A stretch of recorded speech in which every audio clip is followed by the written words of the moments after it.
그러니까 우리가 현대 복지국가적 의미의 헌법이 탄생하게 된 그 성립 배경을 이제 이해하기 위해서 떠올려 보면 좋은 것이 양차 세계대전 사이에 제1세계, 즉 서구 자본주의 국가의 대내외적인 상황이 어땠나, 이거를 좀 생각해 보면 좋을 것 같은데요. 일단 대내적으로는 앞서 얘기한 것처럼 이제 독점 자본주의 형태로 자본주의가 발전하면서 부익부 빈익빈 현상이 심화된 겁니다. 그래서 사회 계층 간의 갈등이 이제 그 최고조에 이르게 되는 거죠.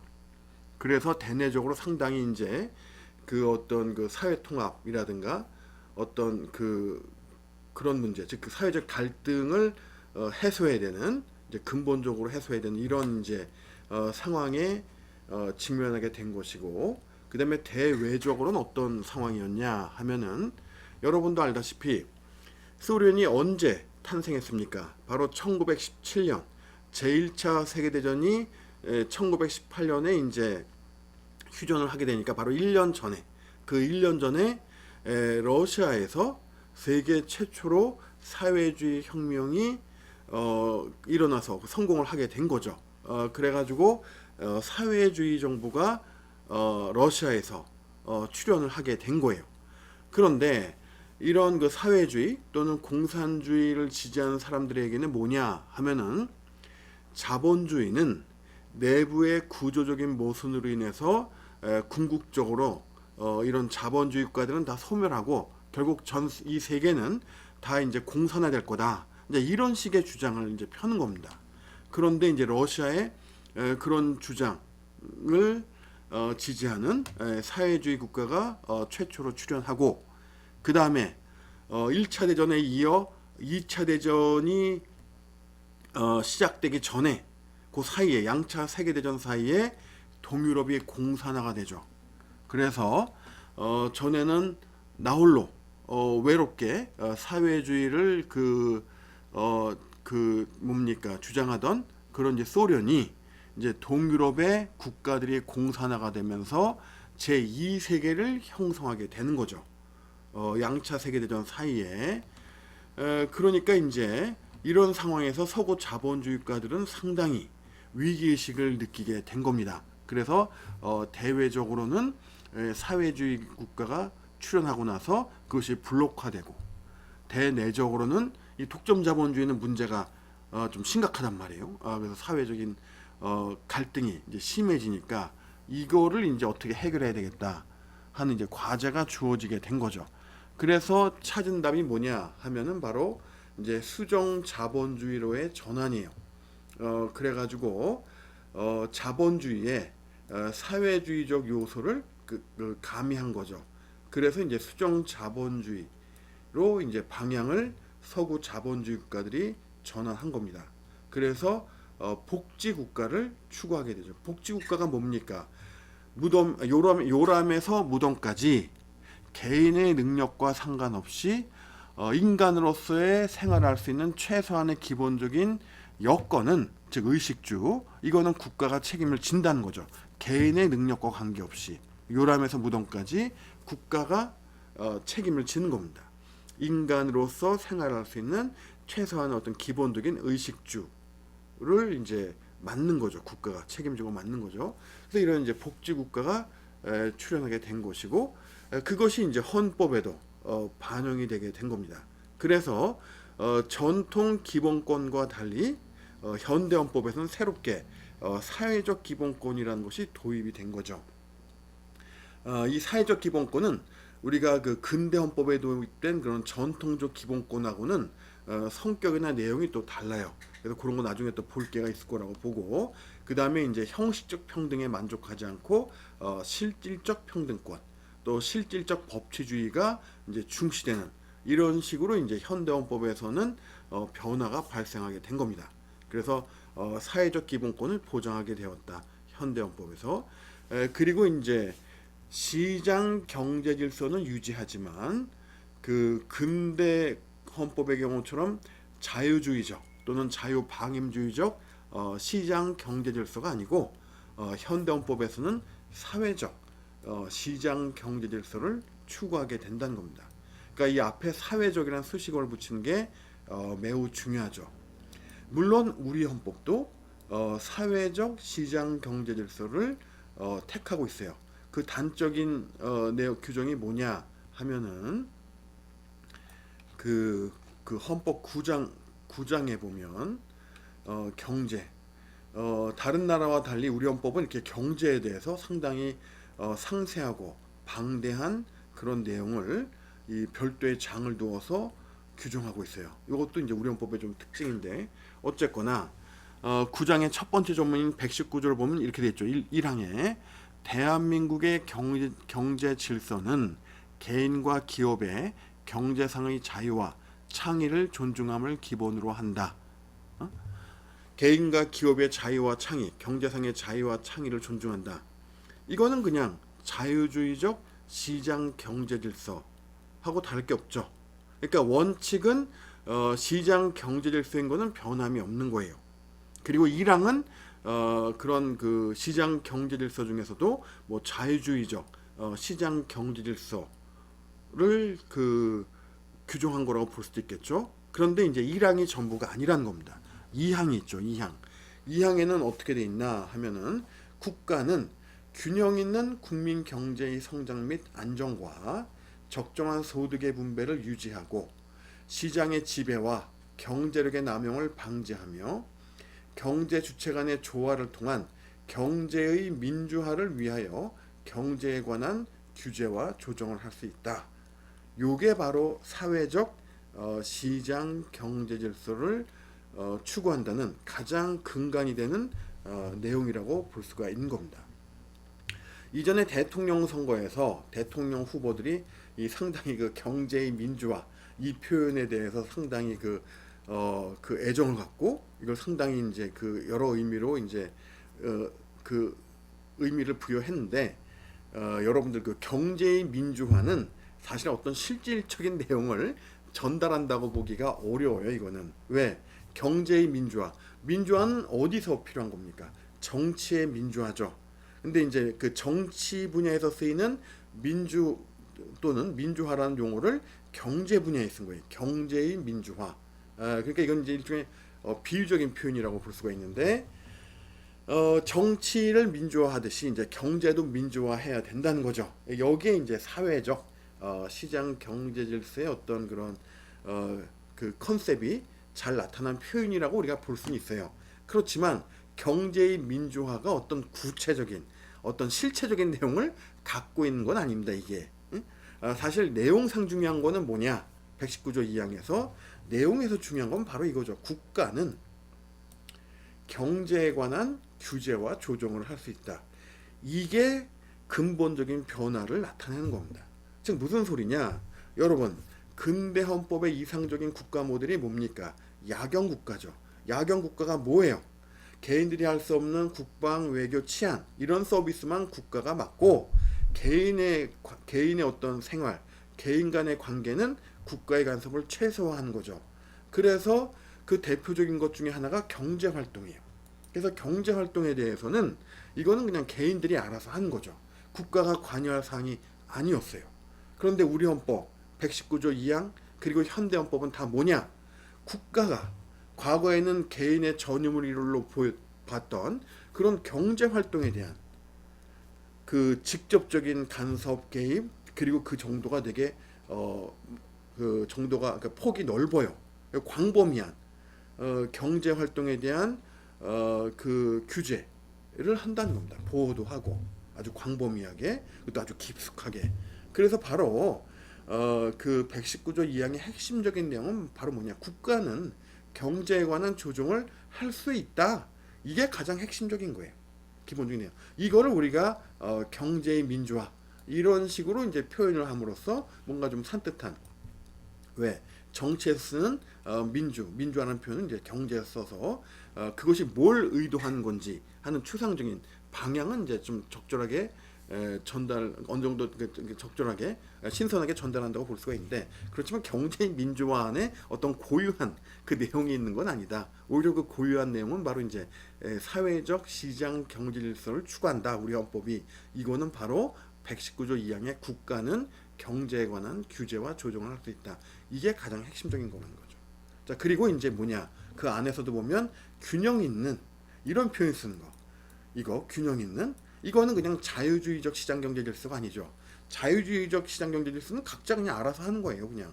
근데 이제 균형을 추구한다는 거예요. 경제 성장을 추구하지만 균형 있는 국민 경제의 성장과 안정을 추구한다는 겁니다. 균형을 염두에 균형을 추구하고, 그 다음에 분배를 또 중시하는 겁니다.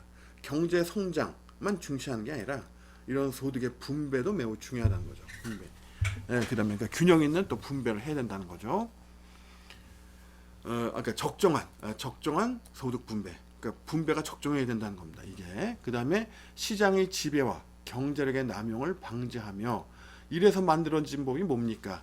우리의 그 공정거래법과 같은 경제법이죠. 이 경제법은 우리가 이제 그 대륙법께서 공법과 사법을 구분할 때 오늘날에는 공법에도 속하지 않고 사법에도 속하지 않는 사회법이라는 제3의 영역에 출현했다고 그랬잖아요. 그 대표적인 것 중에 하나가 바로 뭡니까? 우리나라의 공정거래법 등을 포함한 이런 경제법이죠. 그 경제법의 핵심은 뭐다? 이런 그 뭡니까? 기업들이 어떤 시장의 지배적 지위를 남용하는 걸 막기 위한 거 아니에요. 바로 그 얘기죠, 이거. 그러니까 이런 경제법, 그 다음에 경제 주체 간의 조화를 추구해요. 조화. 이런 거, 조화. 경제 주체, 정부, 기업, 개인, 이 간의 어떤 조화를 추구하고 이런 것들, 이러한 것들은 이제 자유주의적 시장 경제 질서에서는 이제 우리가 볼 수 없었던 그러한 내용들이라는 겁니다. 그래서 이제 우리가 119조 2항을 보면, 우리 헌법도 다른 현대 헌법과 마찬가지로 사회적 시장 경제 질서를 추구하고 있구나 하는 걸 이러한 그 119조 2항을 통해서 확인해 볼 수가 있겠죠. 이게 이제 현대 헌법의 두 번째 특징이라고 할 수가 있겠고, 세 번째는 국제 평화주의인데, 요거는 이제 복지국가하고는 관계가 없어요.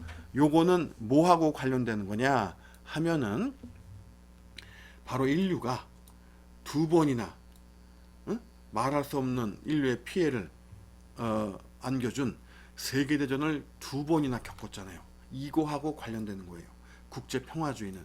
그래서 예를 들면 국제평화주의, 헌법 5조 1항에 나오잖아요. 대한민국은 국제평화의 유지에 노력하고 침략적 전쟁을 부인한다 해서 어떤 영토 확장, 이런 침략 전쟁, 이런 거는 우리는 인정하지 않겠다는 거죠. 바로 이런 게 이제 국제평화주의의 한 예인데, 뭐냐면 이런 겁니다. 1차 세계대전이 있었죠. 근데 그것도 모자라서, 그러니까 1차 대전으로 많은 그 유럽의 국가들이 황폐화되고 많은 사람들이 죽고 고통에 시달렸음에도 불구하고 충분한 그 심각성을 못 느낀 거예요. 그래가지고 이제 한 번 더 제2차 세계대전이 발발했죠. 그리고 그 전쟁은 결국 미국이 일본에 핵무기를 사용해서 끝났어요. 즉 무슨 소리냐 하면은 핵무기 등의 대량 파괴 무기가 개발이 된 겁니다. 그래서 됐고 또 앞으로도 사용될 수 있다는 거죠. 핵무기 말고 대량 파괴 무기, 생화학 무기, 이게 또 하나의 대표적인 대량 파괴 무기죠. 생화학 무기는 높은 수준의 기술도 필요 없고 많은 비용도 들지 않아요. 그래서 이제 또 많은 국가들이 또 생화학 무기를 갖다가 만들고 하는데, 핵무기를 포함해서 이런 핵무기를 비롯한 대량 파괴 무기가 개발됐고 언제든지 사용될 수 있는 그런 상황인 거죠. 그 다음에 두 번이나 세계대전을 겪었어요. 2차 대전 이후의 전쟁은 보통 국지전의 형태로 전개가 됩니다. 그것은 뭐냐? 바로 양차 세계대전의 교훈이죠. 왜냐면 처음에는 가나다 한 3개 국가가 간에서 전쟁이 발생을 했는데, 인접 국가들이 어느 한 국가의 를 지지하면서 교전국으로 참여하게 되죠. 그러니까 어떻게 됩니까? 전쟁이 처음에는 유럽의 한 지역에서 발생을 했다가 유럽 전역이, 그리고 뭐 미주, 아시아 전 세계의 모든 국가들이 전쟁에 그 소용돌이에 그 휩싸이게 된 거예요. 그 두 번이나 있었죠. 그게 바로 제1차 세계대전과 제2차 세계대전인 겁니다. 그래서 강대국들이 이제 거기서 교훈을 얻은 거죠. 야, 우리가 직접 어떤 교전국으로 전쟁의 당사자로 참여하는 것은 이건 안 되겠다. 이런 이제 교훈을 한 번 아니고 이제 두 번의 세계대전을 겪고 나서 얻게 된 겁니다. 그래서 여러분들 요즘 보면 알지만 2차 대전 이후에도 많은 무력 충돌이 있지만 이런 강대국들이 뭡니까? 예를 들어 시리아 내전 하면은 정부군을 지원하는 강대국도 있고 시리아 반군을 지원하는 강대국도 있는데 그렇지만 그런 강대국들이 직접 그런 전쟁에 당사국으로 참전하진 않잖아요. 그러니까 이런 게 이제 국지전의 양상이라는 거예요. 그래서 무력 충돌 자체는 시리아 내에서만 진행이 되는 거죠. 근데 실제로 오늘날에도 그러한 그 국지전에서 그 배후에 보면 그 강대국들이 다 어느 한쪽을 지지하면서 직접 간접으로 관여한다는 겁니다.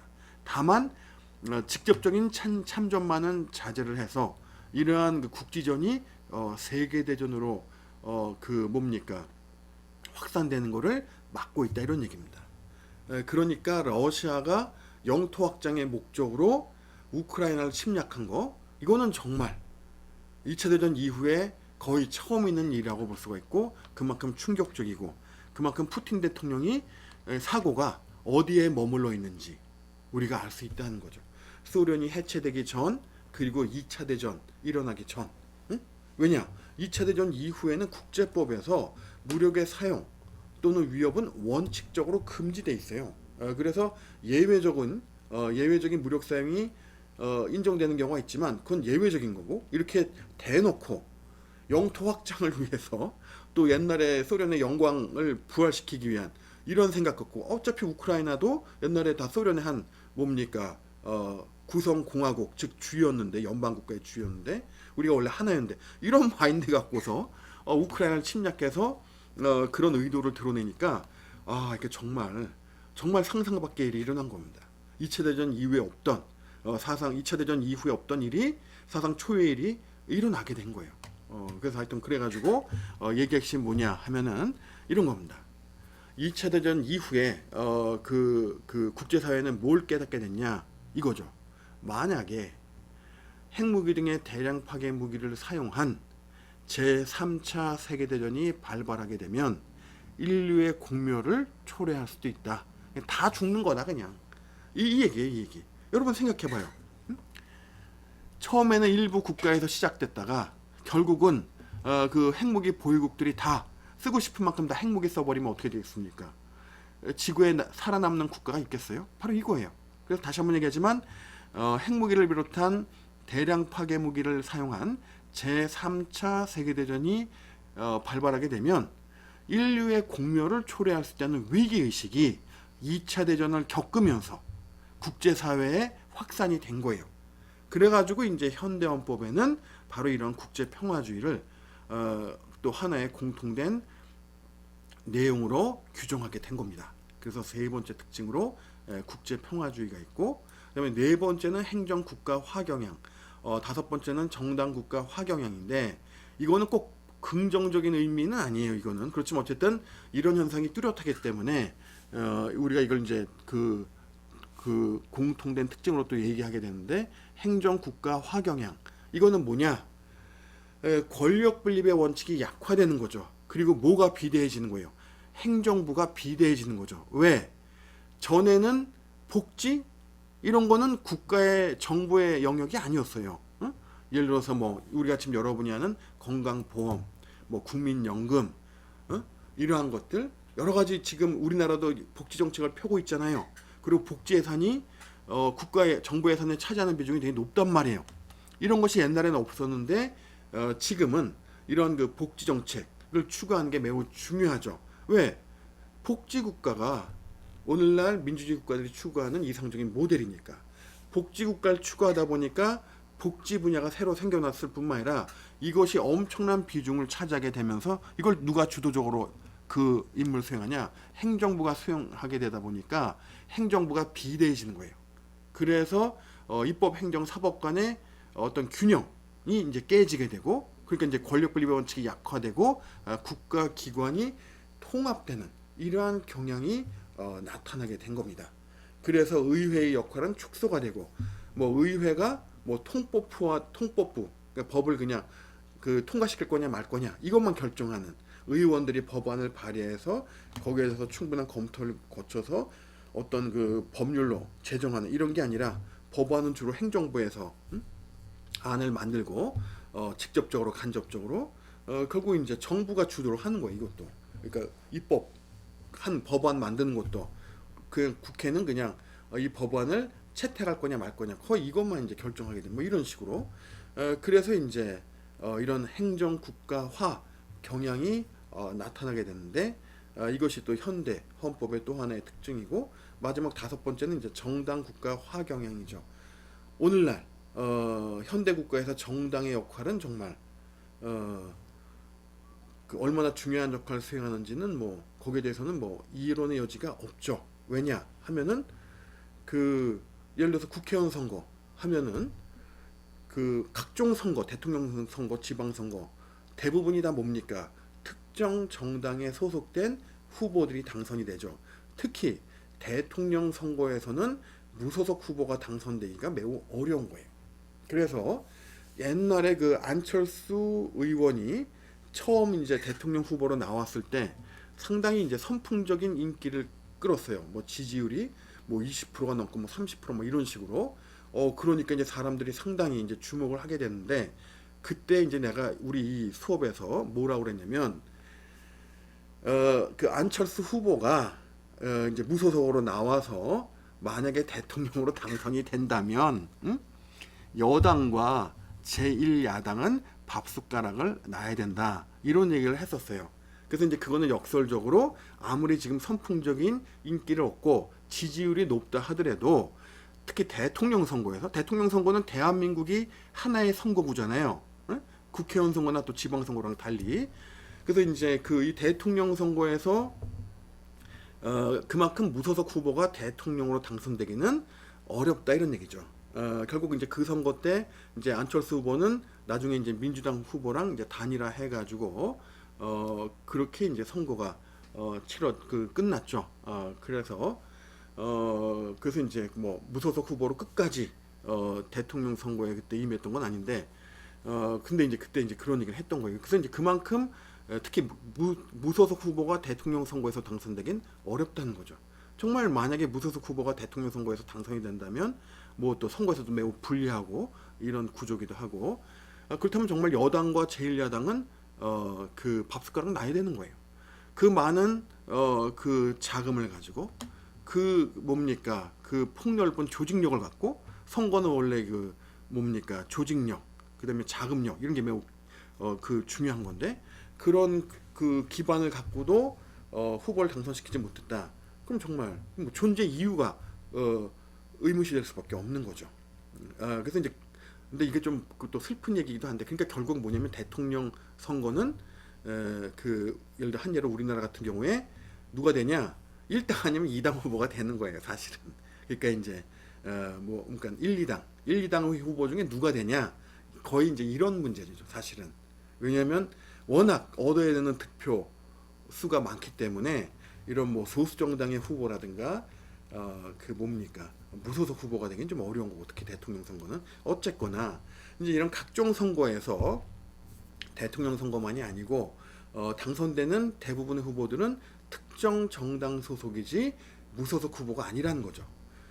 그래서 사실 국회의원 선거 때 무소속으로 당선되는 경우는 그 무소속 후보가 정말 상당한 그 지지 기반을 그 지역구에서 갖고 있는 겁니다. 이게 진짜 어려운 거예요. 근데 당선되는 경우들이 있잖아요. 그건 그만큼 그 지역의 기반이 두터웠다. 정당 소속 후보 상대로 해가지고 이긴 거니까 그렇게 또 평가할 수가 있는 거고. 그런데 또 사실 여러분 생각해봐요. 그런 국회의원 선거나 지방선거의 무소속 후보들이 어떤 경우에 속한 건지, 정말 어떤 그 뭡니까 나는 기성 정당하고는 안 맞아, 그래서 자신의 정치적 신념에 기반해서 무소속으로 나온 후보는 거의 없다는 겁니다. 현실에서 보면 대부분의 무소속 후보는 이런 특정 정당에 공천을 신청했다가 공천에서 탈락하고 그렇지만 자기는 자신 있다고 해서 무소속으로 나오는 경우이기 때문에 사실은 자발적인 또는 자신의 정치적 신념에 기반한 무소속 후보가 아니라는 겁니다. 그러니까 이런 것까지 고려한다면 정말 뭡니까 그 정당의 후보들이 주도적으로 그런 선거에서 이제 당선이 된다는 걸 우리가 확인할 수 있고 또 그만큼 정당이 중요한 역할을 한다는 거죠. 왜? 이렇게 당선된 사람들이 입법권을 행사하고 행정권을 행사하는 거기 때문에. 그러니까 뭐 오늘날 정당이 얼마나 중요한 역할을 하는지는 뭐 이루 말할 수가 없고 그만큼 또 중요한 역할을 하다 보니까 차지하는 비중이 커지게 되죠. 그래서 정당 중심으로 이렇게 무슨 국정이 논의가 되고 운영이 되는 이런 측면이 이제 강해지게 된 겁니다. 그래서 그러한 것들, 그래서 그러한 걸 우리가 이제 정당 국가화 경향 이렇게 이제 얘기할 수가 있고요. 그래서 이것이 이제 현대헌법의 5번째 특징으로 우리가 이제 얘기를 했고, 그래서 이제 현대헌법은 이제 이러한 특징 한 5가지로 우리가 이제 그 정리를 해봤고, 그 다음에 이제 현대복지국가적 의미의 헌법의 그 뭡니까 이상적인 이 현대헌법이 추구하는 이상적인 국가는 복지국가다 하는 거 이제 앞서서 이미 얘기했고, 그래서 이제 자본주의 사회주의적 요소를 반영한 이제 수정 자본주의 체제로 이제 전환을 하면서 요람에서 무덤까지 인간다운 생활할 수 있는 어떤 최소한의 기본적인 의식주는 개인의 능력과 관계없이 국가가 책임을 지는 이런 복지국가를 추구하게 됐다는 거죠. 2차 대전 이후에 이런 현대복지국가적 의미의 헌법이 이제 출현을 하게 된 겁니다. 그리고 그 효시라고 할까요? 그 대표적인 예가 바로 1919년 바이마르 헌법이에요. 바이마르 공화국은 매우 그 헌법과 현실이 괴리를 보였던 결국은 이제 그 히틀러의 출현을 막지 못했고 나치가 결국은 이제 정권을 장악하게 돼서 2차 대전이 이제 발발하는 이러한 식으로 갔기 때문에 그런 어떤 그 독일의 현실에서 사실 그 당시의 상황을 고려했을 때는 평가가 좋을 수는 없는데 적어도 그 바이마르 헌법 안에 담긴 내용만큼은 분명 현대 복지국가적 의미의 헌법을 추구했던 선구자적인 그런 내용이 주를 이루었다는 것도 우리가 이제 부인할 수 없는 사실인 겁니다. 그래서 현대 복지국가적 의미 헌법의 효시로 보는 것은 보통 1919년 독일이 1차 대전을 패망한 이후에 만든 바이마르 헌법이 바로 이러한 그 현대 복지국가적 의미 헌법의 효시라고 우리가 볼 수 있다. 이렇게 얘기할 수 있다는 겁니다. 자, 그래서 우리가 이제 그 헌법 개념의 역사적 발전 과정에 대해서 우리가 이제 봤고요. 자, 이어지는 이제 세 번째 내용은 국가의 형태와 구성 요소인데 국가의 형태는 크게 단일 국가와 연방 국가로 나눌 수가 있죠. 그래서 우리나라, 영국, 일본 이런 나라는 이제 단일 국가에 속하고 미국이나 독일, 뭐 스위스 이런 나라들이 이제 연방 국가죠. 그래서 단일 국가도 많이 있고 또 지구상에는 연방 국가도 꽤 있어요. 그래서 단일 국가와 연방 국가의 중요한 차이가 뭐냐 우리가 쉽게 눈으로 확인할 수 있는 그것은 바로 뭐냐면 이제 주정부가 있냐 없냐 이거를 보면 알 수가 있어요. 연방 국가에는 주정부가 있어요. 단일 국가에는 주정부가 없습니다. 우리나라도 주정부가 없죠. 그럼 여러분이 뭐 대구 광역시, 뭐 서울 특별시, 뭐 그 경기도 이러한 것들이 그 주정부 아니냐? 아닙니다. 이거는 이제 자치단체예요. 미국도 자치단체가 있죠. 예를 들어서 캘리포니아 주정부가 있죠. 연방 정부가 있고 연방 정부가 이제 우리의 중앙 정부에 이제 비유할 수 있는 것이고 연방 정부 밑에 주정부가 있고 주정부가 50개가 있잖아요. 그 주 안에 카운티 여러분 들어봤죠? 군이라고 우리말로 번역되는 카운티가 있고 카운티 안에 그 시티 시가 있죠. 그리고 기타 지역이 있어요.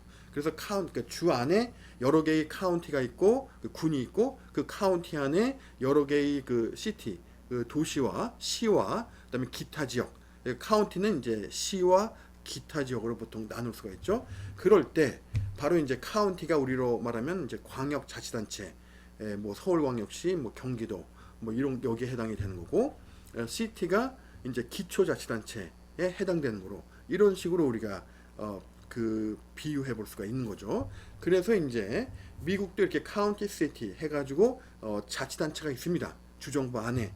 그러니까 우리나라의 이런 그 뭐 경기도, 그 다음에 무슨 뭐 용인시 이런 그 경기도는 광역자치단체, 용인시는 기초자치단체 이런 식으로 해서 이건 이제 자치단체지 이게 이제 주정부는 아니라는 거죠. 그래서 단일 국가와 연방 국가의 중요한 차이 중에 하나는 주정부가 있냐 없냐 이것이 이제 쉽게 식별할 수 있는 차이인데 그 주정부가 있고 없고가 질적으로 법적으로 어떠한 중요한 의미의 차이가 있는지는 4부에서 보겠습니다.